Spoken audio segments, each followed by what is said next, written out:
O Espírito Santo vai me ajudar. E eu vou, e ele vai estar comigo. E eu peço que os irmãos se levantem para orar por mim.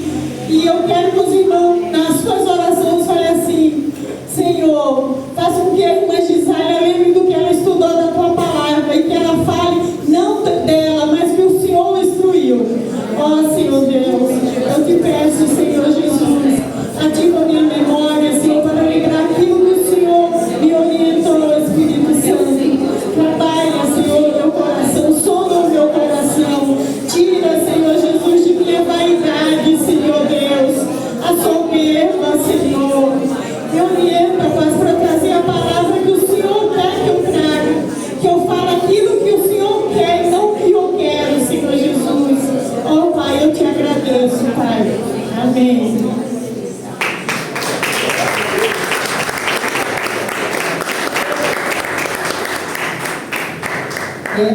A mensagem que eu vou trazer hoje, eu estou fazendo uma leitura, a Bíblia, fazendo a leitura cronologicamente.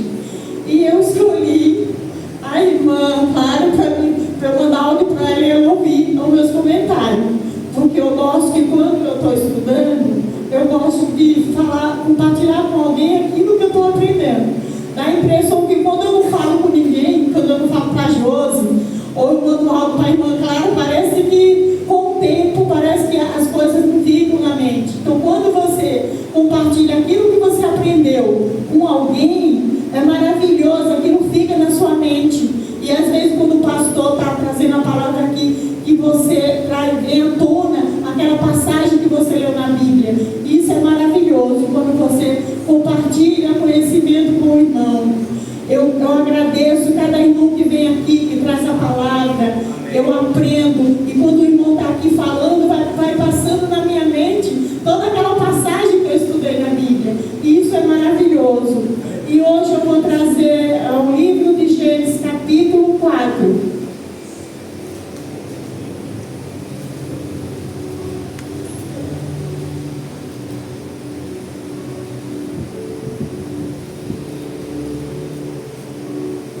Eu não vou ler todo o capítulo, eu vou ler por parte, tá, irmão? Não vou ler todo de uma vez. O capítulo 4 fala de Caim e Abel. Adão teve relações com Eva, sua mulher, que engravidou. Quando deu à luz Caim, ela disse: com a ajuda do Senhor tive um filho. Tempo depois deu à luz o irmão de Caim e o chamou de Abel. Quando os meninos cresceram, Abel se tornou pastor de ovelha e Caim cultivava o solo. No tempo da colheita, Caim apresentou parte de sua produção como oferta ao Senhor. Abel, por sua vez, ofertou as melhores porções de cordeiro, dentre as primeiras crias de seu rebanho. O Senhor aceitou Abel e a sua oferta, mas não aceitou Caim e sua oferta. Caim se enfureceu e ficou transtornado. Por que você está tão furioso? O Senhor perguntou a Caim. Por que está tão transtornado? Se você fizer o que é certo, será aceito. Mas se não fizer, tome cuidado. O pecado está à sua porta, à sua espera, e deseja controlá-lo. Mas é você que deve dominá-lo. Caim sugeriu ao seu irmão: vamos ao campo. Enquanto estavam lá, Caim atacou seu irmão Abel e o matou. Então o Senhor perguntou a Caim: onde está o seu irmão? Onde está Abel? Não sei, respondeu Caim. Por acaso sou responsável por meu irmão? Então Deus disse: o que você fez? Ouça o sangue de seu irmão, clama a mim da terra. O próprio solo que bebeu o sangue de seu irmão, sangue que você derramou, amaldiçoa você. O solo não lhe dará boa colheita, por mais que você se esforce, e de agora em diante você não terá um lar, e andará sem rumo pela terra. Caim disse ao Senhor: meu castigo é pesado demais, não posso aguentá-lo. Tu me expulsaste da terra e de tua presença, e me transformaste num andarilho sem lar. Qualquer um que me encontrar me matará. O Senhor respondeu: eu castigarei 7 vezes mais que matar você. Então o Senhor pôs em Caim um sinal para alertar qualquer um que tentasse matá-lo. Caim saiu da presença do Senhor Senhor estabeleceu na terra de norte a leste do Éden. Esta passagem, ela traz à tona que Deus, a misericórdia de Deus. Eu tenho 3 filhos e cada filho ele é diferente um do outro. Eles são do mesmo pai, da mesma mãe, mas é muito diferente. Eu tenho filhos gêmeos, mas um é totalmente diferente do outro.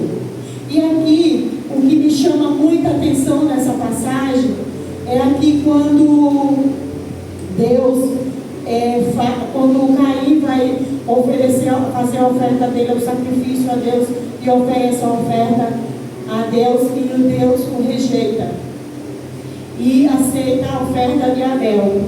Mas aqui na Bíblia está falando, aqui no versículo 5 fala dessa forma: mas não aceitou Caim sua oferta. Caim se enfureceu e ficou transtornado. Ou seja, Deus, antes de aceitar a nossa oferta, primeiro Ele nos aceita, porque Deus, Ele primeiro quer ver a intenção do nosso coração. Caim, ele ficou transtornado na hora que ele viu que Deus recebeu a oferta do seu irmão Abel. Ele simplesmente se enfureceu, ele se irou, e o semblante dele mudou. O semblante imediatamente de Caim mudou. Ele se irou.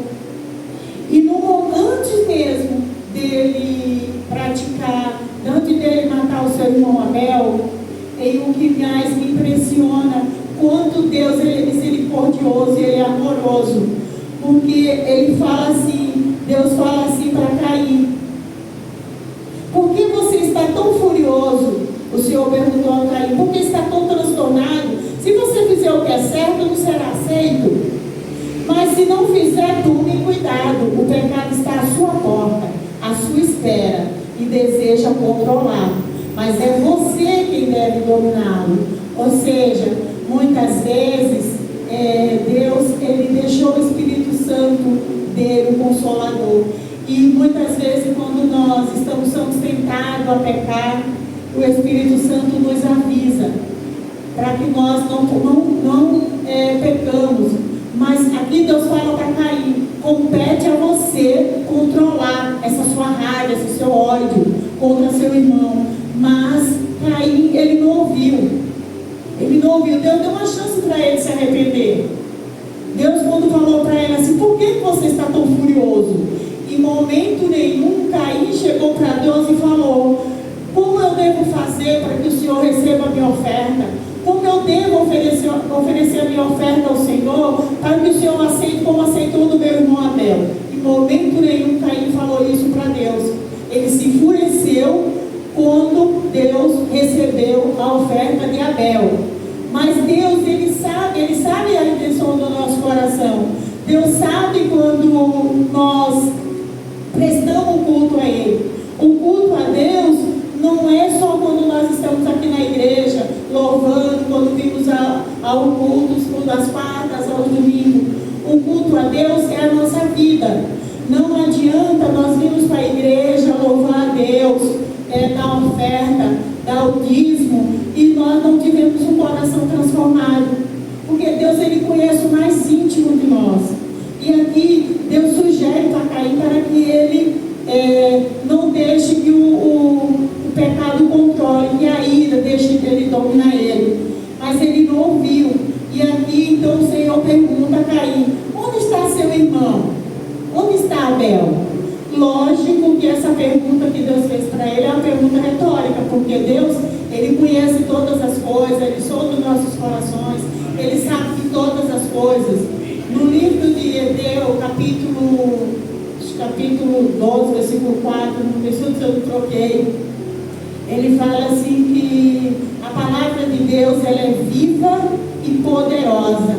É mais cortante que qualquer espada de 2 gumes. Penetra na alma e no espírito, entra junta e medula, trazendo à luz pensamentos e desejos mais íntimos.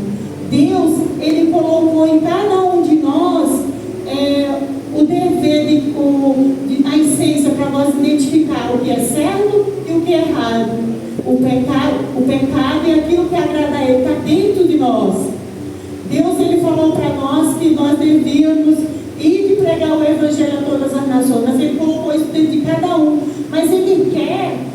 que nós pregamos as pessoas para que as pessoas, quando chegar naquele dia de encontrar com Ele, não dizer: ah, eu não conheço, ninguém nunca falou de mim para você. Não, além dele deixar dentro de nós, Ele quer que nós falamos às pessoas, uma vez, duas vezes, quantas vezes for necessário. Então aqui Caim responde: não sei, por acaso sou responsável por meu irmão? E ainda Caim, ele é sarcástico, porque a resposta dele fala assim: por acaso sou responsável por meu irmão? Ou seja, ele ainda ironizou. Então Deus disse: o que você fez? Ouça o sangue do seu irmão, clama a mim da terra. O próprio sangue que bebeu o sangue de seu irmão, a terra bebeu o sangue do seu irmão, que você derramou, amaldiçoou você. Ou seja, o próprio sangue que ele derramou na terra amaldiçoou ele. Aqui nós vemos que o solo, quando Deus fala assim: o solo não lhe dará boas colheitas, por mais que você se esforce, de agora em diante você não terá um lar e andará sem rumo pela terra. Aqui Caim, até aqui Caim não tinha se arrependido. Ele queria saber por que Deus ia castigá-lo. Quando Deus falou isso, Caim disse ao Senhor: mas meu castigo é pesado demais, não posso aguentá-lo. Tu me expulsaste da terra e da tua presença, e me transformaste num andarilho sem lar. Qualquer um que me encontrar me matará. Ou seja, ele não estava preocupado, ele não havia arrependimento nele. Ele podia ter sido culpa, mas ele não estava arrependido. Ele estava preocupado, se sentindo: ah, eu fiz isso, eu vou ser castigado, Deus vai me castigar. E ele estava preocupado com isso. Ou seja, quando nós cometemos um pecado e não nos arrependemos, nós sentimos a culpa. E a culpa faz o quê? A culpa tem as consequências do pecado. Deus, ele perdoa o pecado, né? Deus ainda falou para Caim que ninguém ia matá-lo. E Deus colocou um sinal nele para a pessoa que encontrasse ele não matasse. Ia ser castigado 7 vezes. Ou seja, aqui ele não se preocupou. Ele se preocupou: que castigo eu vou ter? As consequências dos nossos pecados é assim: deixa culpa, né? Deixa remorso. Porque quando nós somos perdoados por Deus, nós nos sentimos livres. Só que as consequências do pecado ficam. Se qualquer um cometer um assassinato e se converter, ele vai pagar aquilo que ele fez. Ele pode ser preso e cumprir a pena, mesmo ele se arrependendo, mesmo Deus perdoando, ele vai cumprir a pena, porque é uma consequência do ato dele, do pecado que ele cometeu. Ou seja, Deus, ele perdoa, mas fica as consequências, né? E muitas vezes falamos sobre que a pessoa foi amaldiçoada porque fez isso ou aquilo. Mas não é que é uma maldição, Deus o amaldiçoou, é o próprio pecado que traz essas consequências para a vida da pessoa.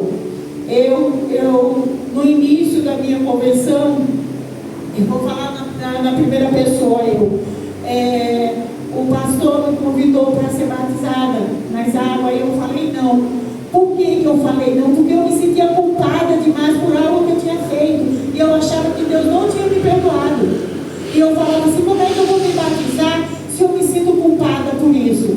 Eu me sentia que Deus não tinha me perdoado. Então, a partir do momento que eu entendi que Deus me perdoou, eu falei para o pastor: agora eu quero ser batizada. Porque quando a gente se converte de fato e nós somos batizados, nós deixamos para trás, nós sepultamos aquele pecado. E Deus, ele restaura os nossos corações, ele traz à tona aquilo que ele dá vida, né? Você tem uma nova esperança. Não dá para seguir a Cristo e você chegar na igreja com a cara amarrada, com a cara feia. Não dá. Quem serve a Deus é feliz. Quem serve a Deus tem alegria no rosto.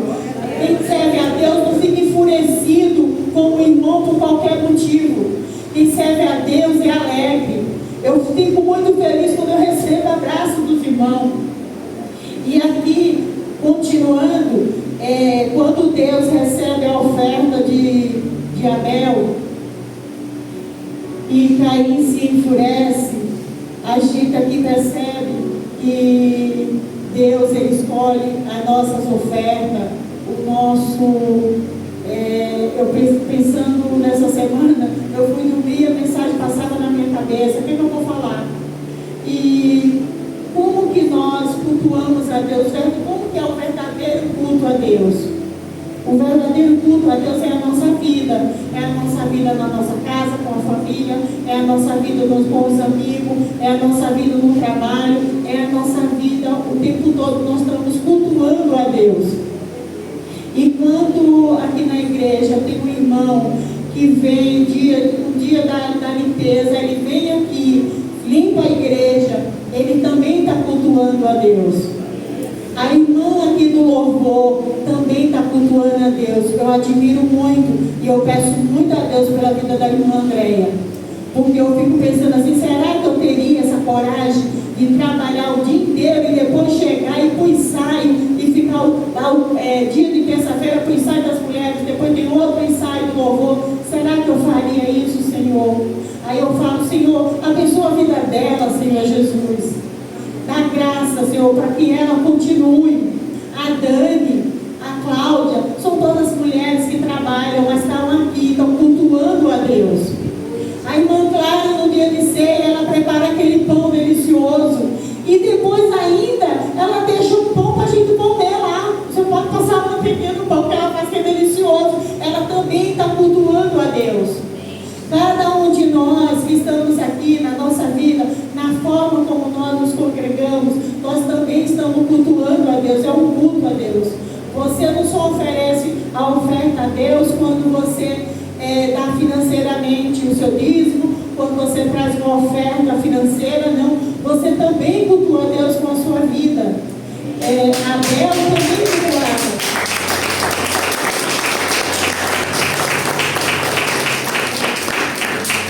Abel cultuava a Deus, e Deus viu a intenção do Abel na hora que ofereceu ali aquela oferta, e Deus a recebeu, e ali foi um aroma suave e agradável a Deus. Eu quero abrir no livro de Número, capítulo 12, versículo a partir do 1 ao 13. Eu vou fazer aqui uma interrelação com a pessoa que serve a Deus e simplesmente aquele que não serve, mas acha assim, por que aquela pessoa tem tanta unção de Deus? Por que aquele irmão conta tanta bênção que Deus fez na vida dele? Mas você também pode receber. E aqui fala de as queixas de Miriam e Arão. Miriam e Arão criticaram Moisés porque ele havia se casado com uma mulher cuxita. Disseram, acaso o Senhor fala apenas por meio de Moisés? Talvez não falou por meio de nós? E o Senhor ouviu isso. Ora, Moisés era muito humilde, mais que qualquer outra pessoa na terra. No mesmo instante, o Senhor chamou Moisés, Arão e Miriam e disse, vão à tenda do encontro, vocês três. E eles foram para lá. Então o Senhor desceu na coluna de nuvem e parou à entrada da tenda de encontro. Arão e Miriam chamou os dois, se aproximaram-se do Senhor e lhe disse, ouçam o que eu vou dizer. Se houver profeta entre vocês, eu, o Senhor, revelarei em visões. Falarei com ele em sonhos. Não é assim, porém, com o meu servo Moisés? Ele tem sido fiel em toda a minha casa. Falo com ele face a face, claramente, não por meio de enigma. Ele vê a forma do Senhor, como vocês ousaram criticar meu servo Moisés. A ira do Senhor se acendeu contra ele, e ele se retirou. Enquanto a nuvem se afastava da tenda, Miriam ficou ali com a pele branca como a neve, leprosa. Quando Arão viu o que havia acontecido com ela, chamou Moisés, o meu servo, por favor, não nos castigue pelo pecado que insensatamente cometemos. Não permita que ela fique como um bebê que nasce morto, já em decomposição. Isso foi Arão pedindo para que Moisés intercedesse por Miriam. Então Moisés clamou ao Senhor, ó Deus, eu suplico que as cure. Ou seja, Miriam, como nós sabemos, quando o povo israelita para atravessar o Mar Vermelho. Miriam foi aquela mulher feliz e que cantou quando atravessou. Ela usou os tamborins e cantou. Ela é uma mulher temente a Deus, mas ela deixou que o pecado batesse a sua porta e entrasse, porque muitas vezes o pecado vem e bate a nossa porta e nós ficamos olhando e falamos assim, não vou deixar entrar. Mas muitas vezes a gente não abre uma porta, entra da janela, abre o portão, abre tudo para ele entrar. E aqui, Miriam, ela deu essa chance, ela deixou que o pecado a entrasse e ela sofreu as consequências por aquilo. E qual foi as consequências? Miriam ficou 7 dias afastada junto do povo da tenda, ela ficou fora, ou seja, ela ficou fora da congregação, ela não estava ali reunida com os irmãos. Como seria triste se eu, por algum motivo, me afastasse de estar em comunhão com os irmãos, de estar aqui com vocês, seria muito triste. Então, houve as consequências do pecado de Miriam.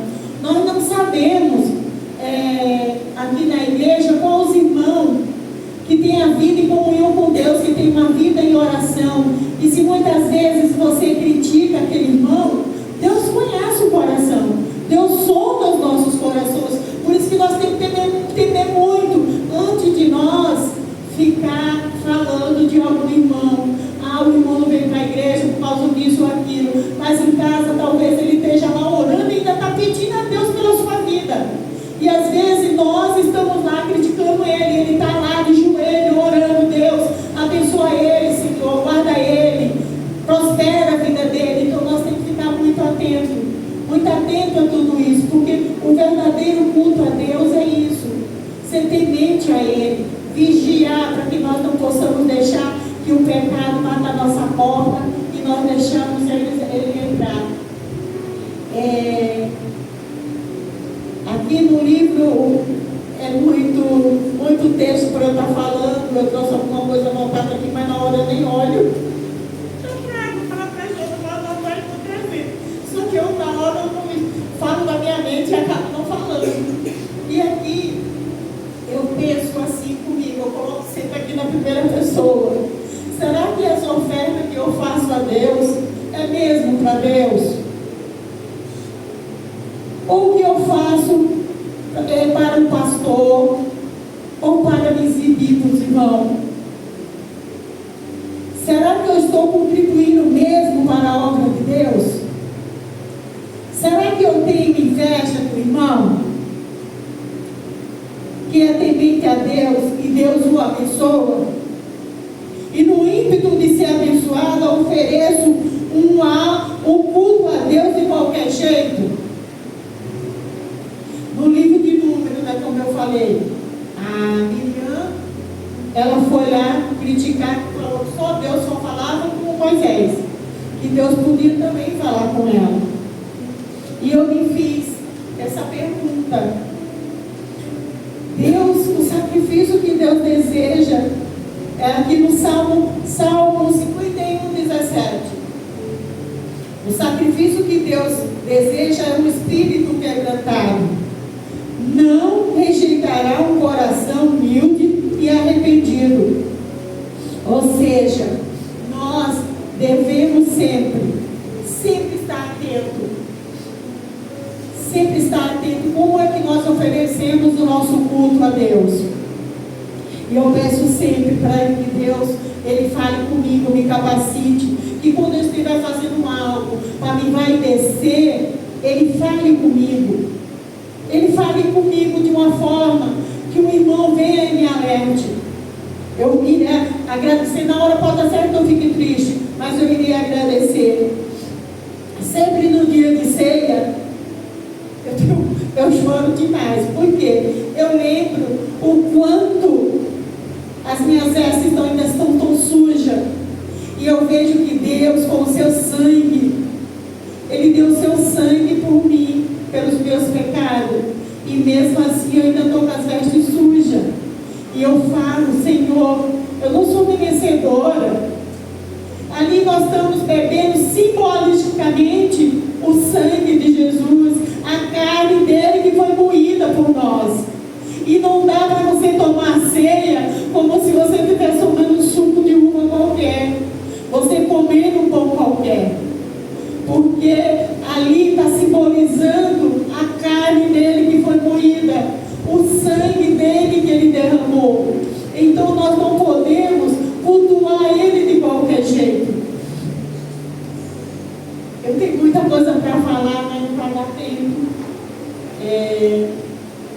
Eu queria antes eu pedi para irmãos, o irmão João não está aqui, mas eu queria cantar muito louvor com ele, que fala sobre para nós lutar contra o mal, ser valente contra o mal. E eu trouxe a minha harpa e eu queria cantar, mas eu queria que os irmãos me ajudassem aqui no coro.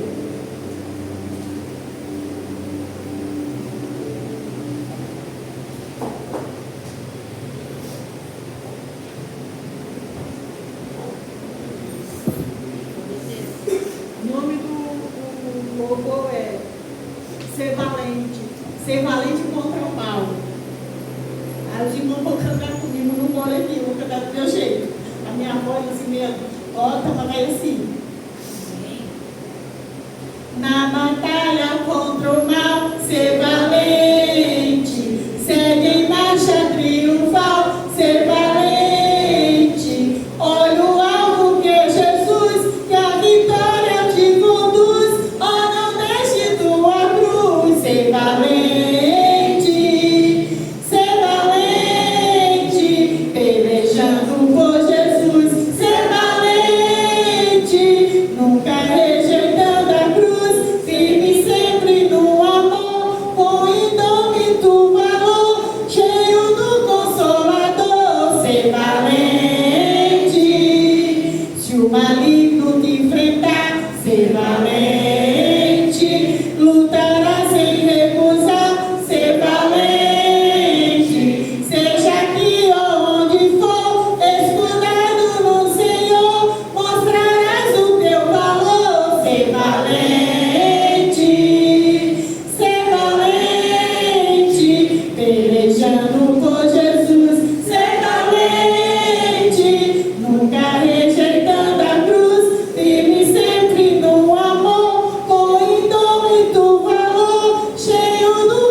Vamos colocar de pé em nome de